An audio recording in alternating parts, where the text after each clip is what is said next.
What is your can't eat at everybody's house horror story? 1. When I was a kid, Christmas Eve was always celebrated at Grandma's. I always got sick afterward. Like, Merry Christmas, you're going to puke now. It wasn't until I was all grown up and helping her out in the last weeks of her life that I learned why she did not believe in expiration dates on anything. 2. I was babysitting a kid in a pretty dirty house. I was told to wake him up, supervise his bath and changing clothes, and feed him. I was welcome to whatever was in the fridge. The house and his clothes were filthy. Then, when I opened the cabinets, floods of roaches poured out. There were roaches in every open box and container. I took him back to my house and returned him later that day. I hope the boy ended up in a better situation. I found out CPS got involved shortly after.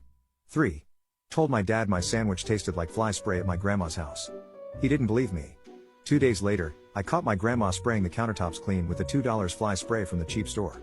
Dad figured it was safe to make sandwiches straight on the countertop because they looked clean. I dragged him over to see, and he apologized and took my sister and me out for fish and chips for lunch. 4. There was one time I was eating at my boyfriend's house, and his grandmother was cooking. She wasn't feeling well, and everyone offered to cook that night, but she insisted. Usually, when she's cooking, she doesn't like anyone in the kitchen. The kitchen, however, is the first thing you see when you walk into the apartment. I came back from the store, helping pick up a few things for dinner, and walked in to see her blowing her nose with her hand and then using the same hand to massage seasonings into the chicken. She cooked the chicken and the rice. I didn't eat that day and just said I'd eaten before I came over. Some of his family members thought I was rude, but I didn't have the heart to tell them.